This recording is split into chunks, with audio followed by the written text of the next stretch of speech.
നാടിന്റെ വാർത്തകളും വിശേഷങ്ങളും തേടിയുള്ള യാത്രയിൽ പ്രിയപ്പെട്ട പ്രേക്ഷകർക്ക് നിളാവിഷനിലേക്ക് സ്വാഗതം. നീറ്റ് പരീക്ഷാ ക്രമക്കേട് ഫ്രട്ടേണിറ്റി റെയിൽവേ സ്റ്റേഷൻ മാർച്ചിൽ പ്രതിഷേധമിരമ്പി.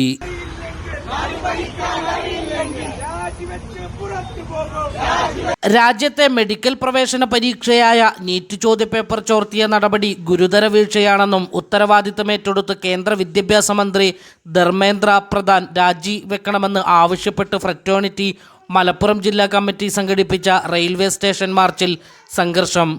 പ്രകടനമായി എത്തിയ പ്രവർത്തകർ പോലീസ് ബാരിക്കേഡ് മറികടക്കാൻ ശ്രമിച്ചതാണ് സംഘർഷത്തിന് കാരണമായത്. തുടരെ ആവർത്തിക്കുന്ന പരീക്ഷാ ക്രമക്കേട് കേന്ദ്ര വിദ്യാഭ്യാസ വകുപ്പിൻ്റെ കഴിവുകേടാണ്. രാജ്യത്തെ 24 ലക്ഷം വിദ്യാർത്ഥികളുടെ ഉപരിപഠന സ്വപ്നങ്ങളെ ഇല്ലാതാക്കാനാണ് വിദ്യാഭ്യാസ മാഫിയകളുമായി ചേർന്ന് ഈ ക്രിമിനലുകൾ ശ്രമിച്ചിട്ടുള്ളത്.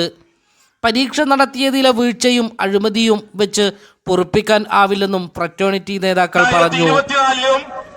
അതുപോലെ തന്നെ NTA നടത്തിയിട്ടുള്ള വ്യത്യസ്തങ്ങളായിട്ടുള്ള മത്സര പരീക്ഷയിലുമൊക്കെ ഇത്തരത്തിലുള്ള ക്രമക്കേടുകൾ, ഇത്തരത്തിലുള്ള അഴിമതിയുടെ പരീക്ഷ പ്രതിഷേധ മാർച്ച് സംസ്ഥാന ജനറൽ സെക്രട്ടറി ബാസിത്ത് താനൂർ ഉദ്ഘാടനം ചെയ്തു. ജില്ലാ പ്രസിഡന്റ് TVS ഉമ്മർ തങ്ങൾ അധ്യക്ഷത വഹിച്ചു.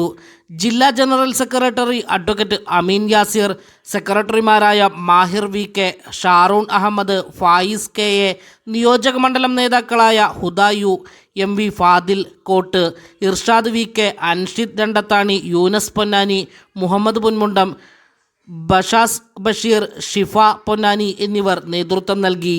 News desk Nilavision Tirur.